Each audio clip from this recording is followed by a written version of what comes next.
well, just to get us to go ahead and get started, we are going to give you just an overall idea of what actually Evernote is. Kind of start small and then get you to the point where how are you going to be able to use Evernote for your accommodations and how can we help you use it for your needs.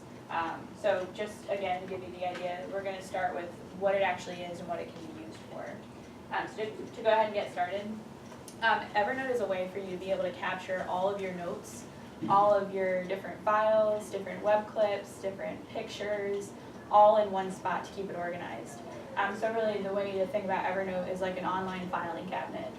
Keeps all of your different topics that are related with each other or not related with each other in one spot for you to be able to find. So you can type notes, you can create documents from your computer that you already have in your computer, you can record audio, you can take pictures.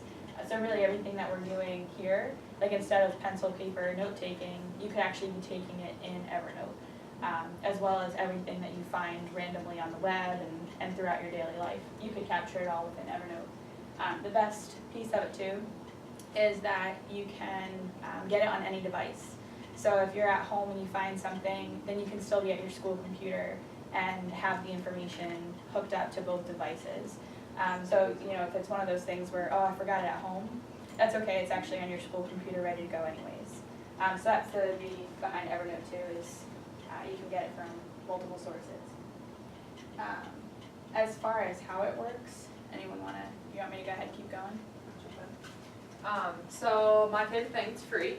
They do have an option for like a premium account or a business account, but everything that we've all used this in the classroom for personal life, all that, and we don't feel the need for the paid upgrade to it. So everything that we're going to teach you and things that we think you would be wanting to do in the classroom, you don't need to pay for it. So it's free, which is super fun. The first thing that you'll probably want to do is just play around with it a little bit. The easiest way, which we'll go through all of this in much more detail, but the first thing you're going to do is basically create a new note and type in, we have an activity where you kind of introduce yourself and things like that. It's very easy to use. We have specific activities that will kind of help you guys build up to, you know, more advanced things. So hang in there. More at the end of the session, you'll be basically just doing your own thing and we'll just be here to help. And then of course, we've talked about this already, but syncing across all the devices. So if you are at the grocery store and you need to check on something on your account, you can get on your phone.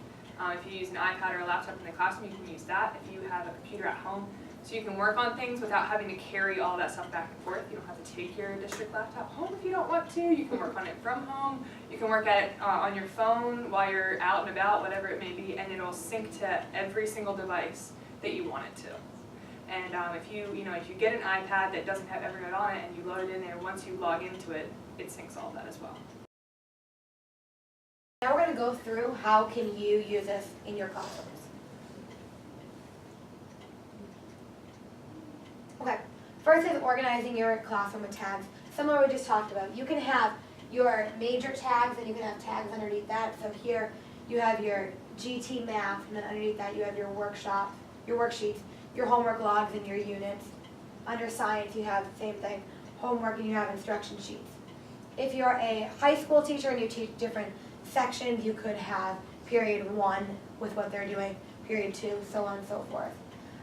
Like I said before, makes it really easy to search for things when you're down the road and you want to find a lesson plan that maybe you wrote the year before.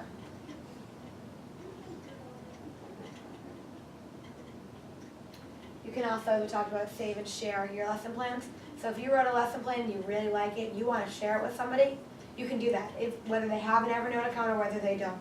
If they have one, even better, they can then put it into their notebook wherever it fits.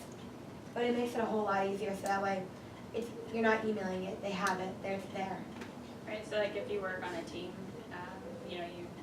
you're responsible for math, they're responsible for ELA, science, and instead of walking to their room with the paper clipped attachments of here's what you're going to need, sharing it on Evernote would reduce that. So literally the idea of if I'm in charge of math, I can just share that section with them, whereas they would also share their information with me.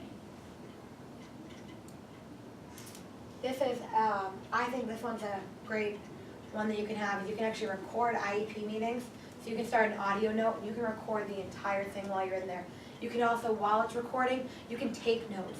So if there's something that you want to remember for later that isn't being said, but you don't want to sit there and jot down notes, you can just type it right in with the audio notes. You have everything in one place. You can also then have notebooks of each individual student and compile all the information needed for their IEPs there. You can take pictures of their work, or you can scan pictures of their work into there if there's something they did that really represents some of their goals that they're trying to achieve. Yeah, the one thing for me is that anytime I have a meeting, I'm noticing myself going into a student's desk and literally trying to pull out the work that they have. This right here would simplify that. I no longer need to search for what it is that I'm looking for, because if there's, if they go to turn in an assignment and I notice that that's reflecting their progress, if I just take a picture of it, then I have it right there under that student's information, right in Evernote. So, and if there's something in particular that I want to focus on, then I can note that within the picture, so that when I'm sitting at the meeting, all the information is really right there for me to be able to go back on. And it's not set in stone. I can add to it, I can take away from it. If the parent's asking for something in particular, I can note that within Evernote as well. One thing that just occurred to me as a first grade teacher, we have all kinds of data and we do dibbles and all of that, but it sounds like you could record a child reading a book, put the Absolutely. text there and have it all there. Yes. Absolutely. That would be really good to show a parent, because Okay. test data is one thing, but when you hear your child, Listen to your this child is what read they the gave story. me. Yeah, so instead of sitting at the meeting saying, well, right here they mispronounced And what, they say, you know, oh, no, he knows how to read. Right, yeah, and the idea of when they are reading, they say one word, but the text says another. Right. You can actually write in there, right in Evernote, what it is the student actually said. So could you put the text in first, so that it's there for you to Absolutely. mark Yes. on? You could have but it as a note, so you could start with a note and then go in and add audio to add that audio note. to it, okay. I'm sorry, I was late. Do you have to get the premium No. Evernote? This is just. No, a we regular- have all been working in completely different environments, college levels. She teaches elementary, we've worked in all environments on our free accounts. We do Oh, it okay. personally, professionally. We don't pay for things. So we kind of just went over too, is that uploading your student work, you can actually create them a portfolio on here. So all of their work goes up here, you can create, they can have their journals on here, you can create writing logs, whatever you need. And then it's great because you can also share that with parents. So you can send their notebooks along and the parents are able to look at them, they're able to look at the student's work.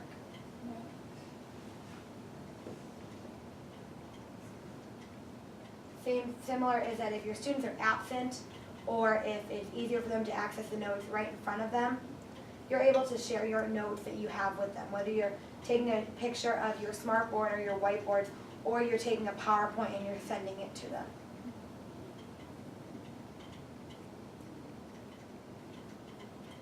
Communicating with parents, similar to what we've already talked about. If you have parent communication, they're writing you notes maybe on Monday, and it's about something for the child being picked up on Friday. You can take a picture of that note, put it on there, and that way you know that you can go back and look for it later, especially if you're a person who maybe tends to lose things. Makes it easier so you don't have to worry about losing that. You can also put the good notes you get. When I first started teaching, the thing that I was always told was save all of the nice notes that are written to you, because when you're having a bad day, you can always go back and look at them. So if you have those up here, you're actually able to do that. They're right there, they're on hand. I'll happily talk about this one. This one here is like my favorite piece of using Evernote.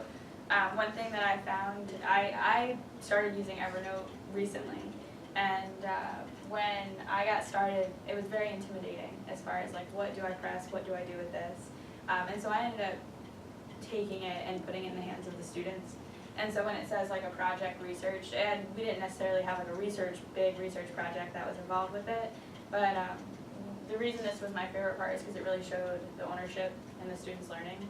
And so just the idea of, like we did a novel study, and each chapter represented a different topic. So like chapter 1 was characterization, chapter 2 went on to setting.